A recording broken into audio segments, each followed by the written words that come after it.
Hi friends, school academy में आपका स्वागत है। मैं हूँ धीरज सर। दोस्तों, आज हम सभी एनिमल्स की स्टडी करने के लिए new system of animal classification का इस्तेमाल करते हैं। रॉबर्ट विटेकर ने बनाई 5 किंगडम में से सभी multicellular animals kingdom of animalia में समाविष्ट होते हैं। ये system of animal classification body organisation, body symmetry, body cavity, germinal layers और सेगमेंटेशन इस पर आधारित है। तो सबसे पहले हम ग्रेड्स ऑफ ऑर्गेनाइजेशन के बारे में जानेंगे। सभी एनिमल्स की बॉडी कोशिकाएं यानी सेल्स से बनी है। मल्टीसेलुलर एनिमल्स में कई कोशिकाएं शरीर में अलग अलग कार्य करती है, जबकि यूनिसेलुलर एनिमल्स में सभी कार्य केवल एक ही सेल द्वारा किया जाता है। यूनिसेलुलर एनिमल्स के बॉडी ऑर्गेनाइजेशन को प्रोटोप्लाज्मिक ग्रेड ऑर्गेनाइजेशन के रूप में जाना जाता है। एग्जाम्पल के लिए हम अमीबा और पैरामोसियम को लेते हैं। वो सिंगल सेल एनिमल है यानी यूनिसेलुलर एनिमल है और सारे के सारे वर्क्स एक ही सेल परफॉर्म करती है। यदि मल्टीसेलुलर एनिमल्स में टिश्यू नहीं बनते हैं तो उनके बॉडी ऑर्गेनाइजेशन को सेलुलर ग्रेड ऑर्गेनाइजेशन कहा जाता है। फॉर एग्जाम्पल, फाइलम पोरीफेरा में सभी एनिमल्स इस सेलुलर ग्रेड ऑर्गेनाइजेशन में आते हैं।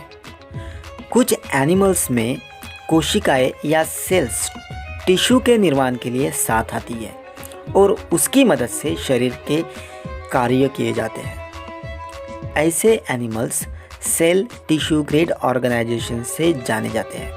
फॉर एग्जाम्पल के लिए नीडेरियाज इस फाइलम में आने वाले सभी एनिमल्स इस ग्रेड ऑर्गेनाइजेशन में आते हैं। फ्लैटवर्म्स जैसे एनिमल्स के शरीर में शरीर के अंगों को बनाने के लिए टिश्यू को ऑर्गेनाइज किया जाता है।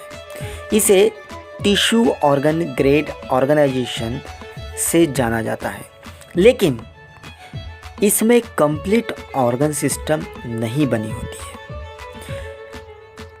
एनिमल्स में ऊपर सभी मेंशन किए बॉडी ऑर्गेनाइजेशन के अलावा सभी शेष एनिमल्स में विभिन्न अंगों को एक साथ जोड़कर ऑर्गन सिस्टम बनाया जाता है जो विशिष्ट कार्य करता है।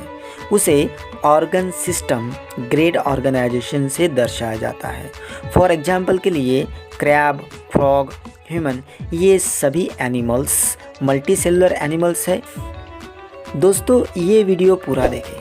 अगर आप इस चैनल पे नए हैं तो जल्दी से सब्सक्राइब बटन पर क्लिक कीजिए और साथ ही में बेल वाला बटन दबाएं ताकि आपको इस चैनल के लेटेस्ट अपडेट मिल सके। हमारी कल्पकता से देखा जाए दोस्तों, यदि किसी भी एनिमल के शरीर को बॉडी की इमेजिनरी एक्सिस से काटा जाए तो 2 समान हिस्से भी हो सकते हैं या नहीं भी मिल सकते। ये उस एनिमल की प्रॉपर्टीज़ पर आधारित है। इस तरह से अगर हम बॉडी को डिवाइड करते हैं तो वो फॉलोइंग क्राइटेरिया में डिवाइड हो जाते हैं। तो फर्स्ट क्राइटेरिया को एसिमेट्रिकल बॉडी कहा जाता है। ऐसे शरीर के मामले में शरीर की ऐसी कोई इमेजिनरी एक्सिस नहीं है जिसके माध्यम से हम 2 समान हिस्सों को प्राप्त कर सके। फॉर एग्जाम्पल, अमीबा और पैरामोसियम, स्पंज, ऐसे कई एनिमल्स हैं जिसको हम 2 इक्वल हाउस में डिवाइड नहीं कर सकते क्योंकि वहाँ पे कोई भी इमेजिनरी एक्सिस नहीं है। जो दूसरा प्रकार हमें मिलता है वो है रेडियल सिमेट्री। इस प्रकार के शरीर में इमेजिनरी कट सेंट्रल एक्सिस से होकर गुजरता है और वह 2 बराबर हिस्सों में बांट देता है। जैसे स्टारफिश, ये इमेजिनरी एक्सिस से स्टारफिश के बॉडी को 5 अलग अलग हिस्सों में बांट दिया जा सकता है और वो हिस्से बराबर है। जो थर्ड टाइप होता है उसे बायलैटरल सिमेट्री कहा जाता है।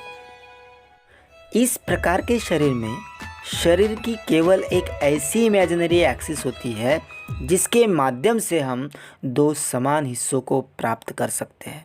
जैसे कि कीड़े, मछलियाँ, मेंढक, पक्षी, मानव 2 इक्वल्स पार्ट में डिवाइड कर सकते हैं। इसे ही हम बॉडी सिमेट्री कहते हैं। थर्ड जो पार्ट है वो है जर्म लेयर्स। जर्म लेयर्स 2 प्रकार के होते हैं। डिप्लोब्लास्टिक और ट्रिप्लोब्लास्टिक ऐसे 2 प्रकार के जर्म लेयर्स होते हैं। मल्टी सेलुलर एनिमल्स के मामले में एम्ब्रियोनिक डेवलपमेंट के शुरुआती अवधि के दौरान जर्म लेयर्स का निर्माण होता है और केवल इन जर्म लेयर्स से ही विभिन्न टिश्यूज़ का निर्माण शरीर में होता है। कुछ एनिमल्स के मामले में केवल 2 जर्म लेयर्स बनते हैं। इसमें एंडोडर्म और एक्टोडर्म ऐसे 2 लेयर्स होते हैं। फॉर एग्जाम्पल निडेरियंस और सभी शेष एनिमल्स में 3 जर्म लेयर्स का निर्माण होता है, यानी एंडोडर्म, मेसोडर्म और एक्टोडर्म। इन 3 लेयर्स का इस्तेमाल किया जाता है या इन 3 लेयर्स के द्वारा ही वो शरीर बनाते हैं। हम अगर 4th पार्ट के बारे में जानेंगे, वो है बॉडी कैविटी। इसे हम सीलोम भी कहते हैं। शरीर और आंतरिक अंगों के बीच की कैविटी को बॉडी कैविटी या सीलोम कहा जाता है। मल्टी सेलुलर एनिमल्स के मामले में सभी एम्ब्रियोनिक डेवलपमेंट के प्रारंभिक अवधि में बॉडी कैविटी ये मेसोडर्म से या गट यानी आंत से बनता है। इस तरह की बॉडी कैविटी फाइलम एनेलिडा और एनेलिडा के बाद आने वाली सभी फाइलम में मौजूद होती है। ऐसे एनिमल्स को इकोलोमेट यानी सच्चे बॉडी कैविटी वाले एनिमल्स कहा जाते हैं। फाइलम पोरीफेरा, निडेरिया और प्लैथिलमिंथस से एनिमल्स के मामले में बॉडी कैविटी एब्सेंट होती है। ऐसे एनिमल्स को एसिलोमेट कहा जाता है। लेकिन फाइलम एसिलमिंथस से एनिमल्स के मामले में उनके पास बॉडी कैविटी है, लेकिन यह ऊपर बताए 2 तरीके से नहीं बनता है, इसलिए उन एनिमल्स को स्यूडो इकोलोमेट कहा जाता है। दोस्तों वीडियो पूरा देखिए, आपको बहुत सी इंफॉर्मेशन मिलने वाली है। बाद में लास्ट जो होता है वो है हमारा बॉडी सेगमेंटेशन।